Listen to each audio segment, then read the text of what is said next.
All right, this is an AOSmith. This is a model, let's see here. Henry Paul Tango Victor -80, 200. It's an 80-gallon, 120 volt heat pump hot water heater. This is a unique model because you could plug it into 120. It does not require 220 volts. This is creating a 084 compressor error. AOSmith sent us a daughter board, which is probably the main inverter drive. And see, 4 screws and some new spacers. It comes with instructions. It's a double-sided single sheeter. Pretty straightforward. Not too difficult, but it is important to take some pictures. So we're going to start off by removing the top screw here, pushing this control panel display up and moving it over. This one is the cold water shutoff or control, and so it is helpful to take it out, otherwise it'll break the connector. Help somebody else too.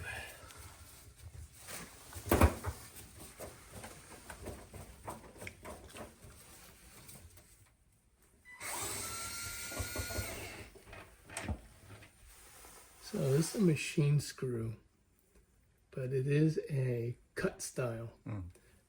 Didn't feel real good. But anyway, I'll put this down here. All right, and then once that one screw is off, we just lift that up and sort of wick this out. There's a bunch of connectors and everything. So the board that we are going to change is going to be this daughter board there. Turn on some light. Meanwhile, you're videoing, and that'll help us document, just in case. So the screw doesn't need to come out all the way, just part way. Slide right out.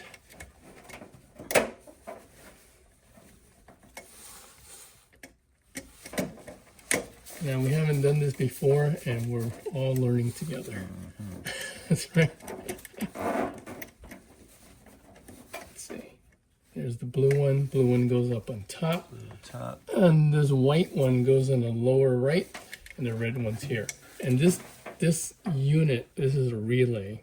It is labeled red, white, and blue. And then finally, the AC input. It's going to be this connector. You squeeze the outer side.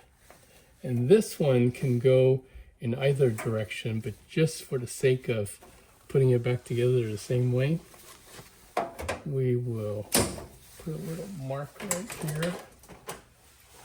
With a Sharpie, which hopefully I have.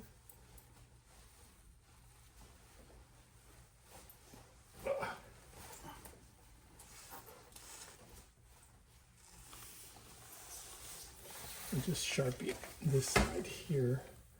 We'll just put a little dot right there, and that'll be on the right hand side. At each corner that we'll get.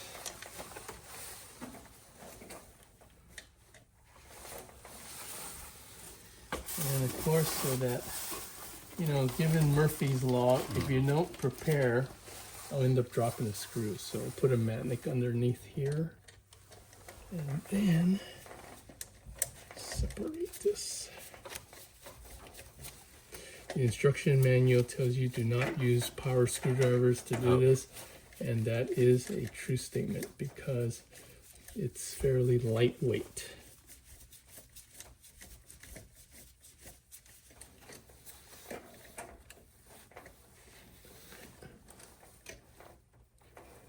All right, so what comes out is a sheet metal screw.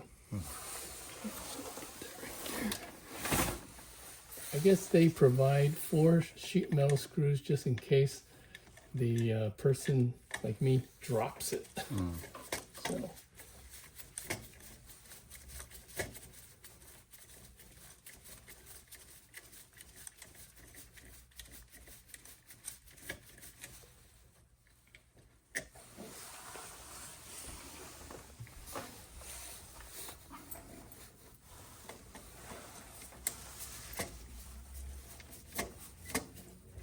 You don't have one of these at home. No, I don't. I have the, you know, the one you had before. Yeah. Basically the natural gas. I think it's, I have a Ream. I used to have a Whirlpool. None of them are reliable anymore, so I can tell you.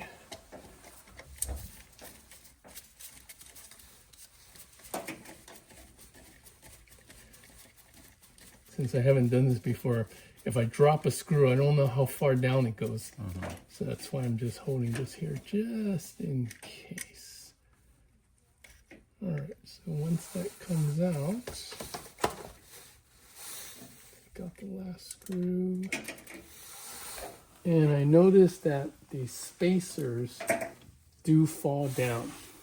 That's why they provide extra spacers. Like for example, here's the old spacer. I guess it's a crush spacer. So it's not reusable. I don't know why they did it that way. That's kind of strange. All right. Okay, so now, let's pause it for a second.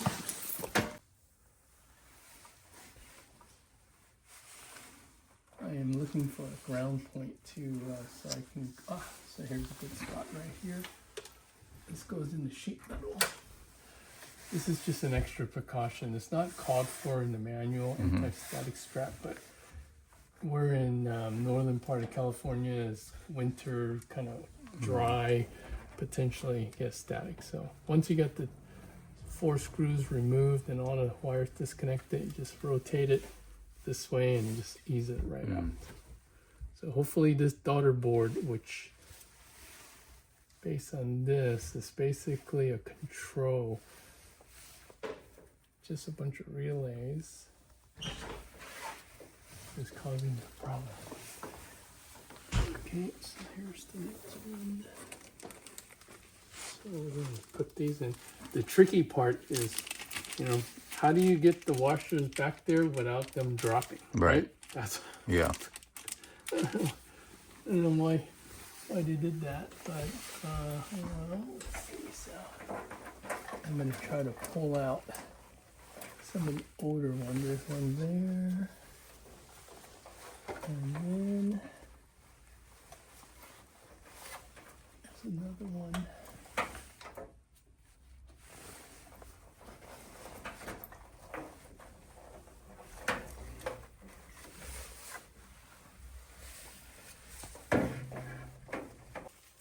The last company that quoted you was, you said it was $295.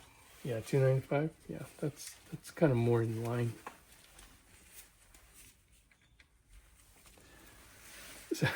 So the difficult part is you have to make sure all 4 of them, you know, hold on here, right?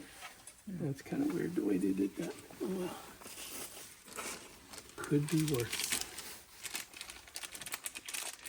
So this is basically an air conditioner that works backwards. So instead of cooling, it heats up. All right, let's see. You want me to scan you the stuff? Yeah, just don't touch the board. You gotta touch me first because I'm strapped and you're not strapped, just in case. Oh. Did you need that? Yep. Where'd it go? If we can't find it, that's. I was about to say that's why they send you extra ones. Oh, good. It's behind me. Oh. Is it that little white piece? Yep. Oh, maybe we should get something and catch. That's why you were here. Yeah, but I didn't react fast enough. Oh, it's kind of slow. Well, that's what happens when you get older, right? Yeah. Wait, so you have an extra piece of this? Yeah. Okay, good. Yeah.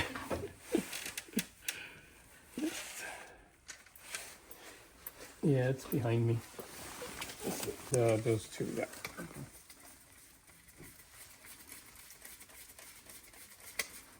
Okay.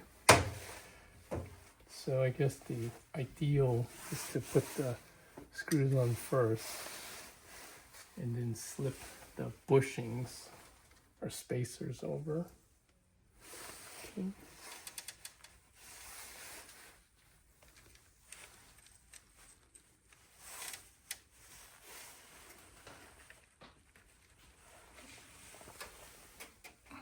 You know, the upper right one was crushed. Oh.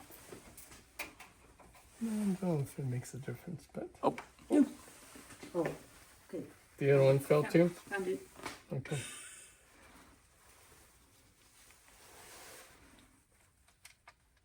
I'll include you in the credits. Spacer holder. Spacer, official spacer holder.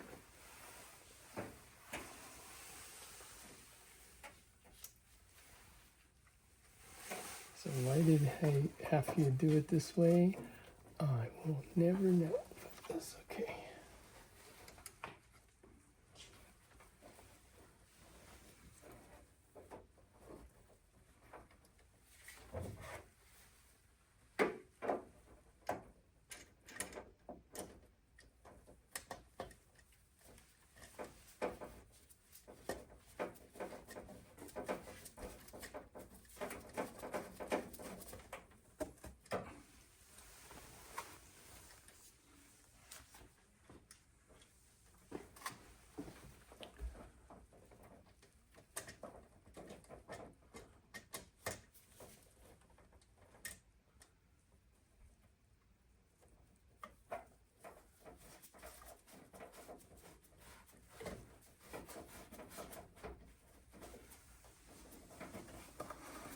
So you worked on HVAC systems. Yeah. Self-taught. Mm-hmm. But that was it's a retirement career. So,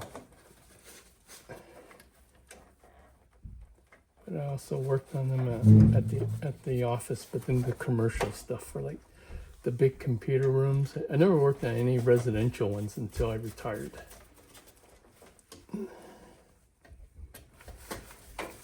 So during my retirement time, I've taught myself how to duplicate keys, of all things, car keys, or keys in general. Wait, you bought a system? I bought a key cutter, an old-fashioned key cutter, like the kind that was at Woolworth a long time ago, back in the day. Oh, yeah. So you're an unofficial locksmith. Yeah, unofficial, exactly. There you go. That's but for automotive, which is extremely difficult. Like the spare key for your Corolla? no, the Corolla is I think what was the Camry for your Camry.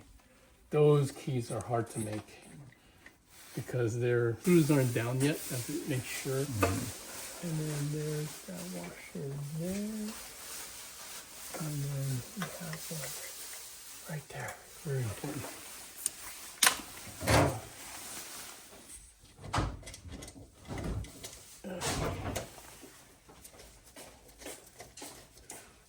And when you tighten these, it's better to do a little bit at each corner at a time.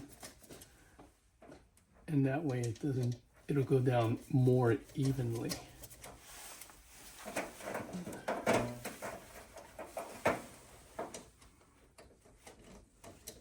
You don't need to wear that wrist thing? No, because it's connected to the sheet metal already. Oh. What is that thing called? Anti-static strap. Anti-static strap. Yeah.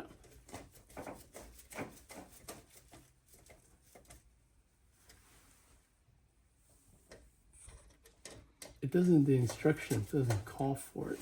And most of the time I don't use it, but since I've never worked on these before, just in case. Okay, doesn't have to be too tight, just snug firm.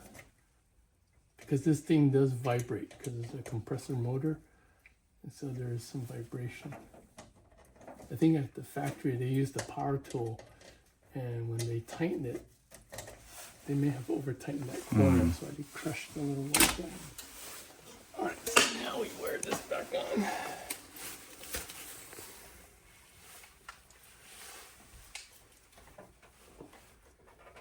So I do believe this is ground, so we're going to hook that up first. Okay, and then these.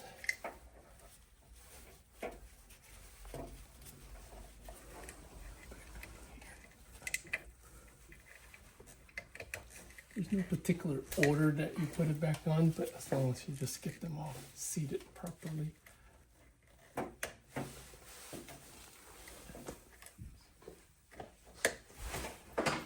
And then the length of these also kind of telltale sign which one goes where.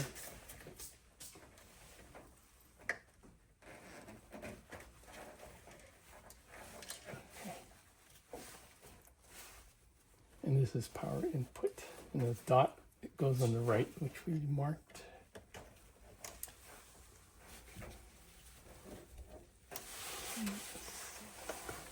This guy.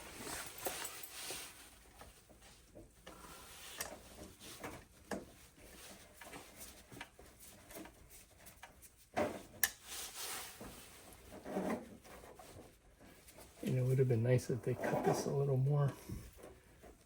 But that's okay.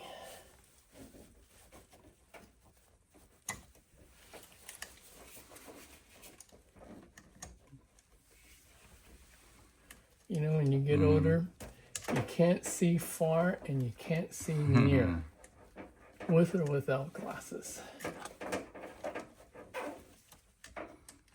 You know, where those magnifiers that surgeons wear. Yeah, oh yeah. Those are really, really nice. My surgeon showed me, and I go, how much are these? He goes, you don't want to know. They look like telescopes or binoculars on their eye, right? Yep. All right. And this is the blue wire. And then based on the length and the relative memory, you can't go wrong. Well, you could go wrong, but it's difficult.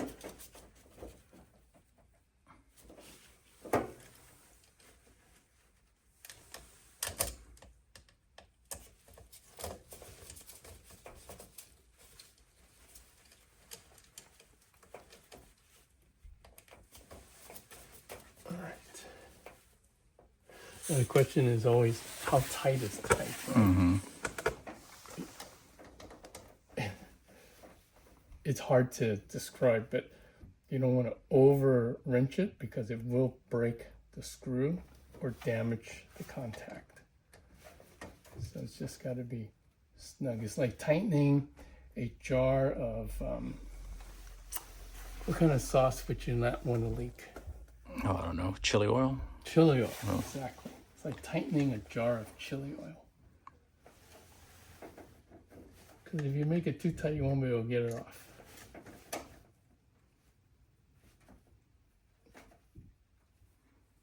Okay. So it's just, all right, so ground wire, AC input, the white, the blue, the red, and 4 side header connectors. And then the 4 screws are tight. Nothing fell off here. This is the control board. I think if this doesn't fix it, they will send this part here. And if it doesn't fix it, I think they swap out the whole unit. I believe. Whole unit. Yeah, I'm not sure. I've got to ask them. It's pretty clean in here. You keep your garage fairly clean. Very impressive. Not too shabby. It's questionable. Oh, you mean a different standard? All right. Now, of course, normally you would put the screw on, but I have learned that if you fully assemble the unit, it won't work. You end up taking it apart again. Here's a recount. Take that out. Just swing this over. Let me just double check. Okay. Make sure these are tight. This capacitor, by the way, FYI, is, let's see how much, what the value is.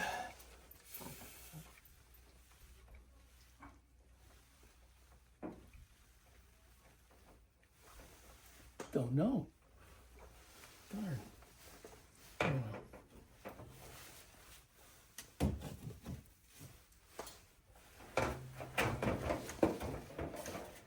And when you reassemble this, make sure the wires are pinched up here. Okay, and then this is the water shutoff valve control. Okay, plug that back in. Take these down.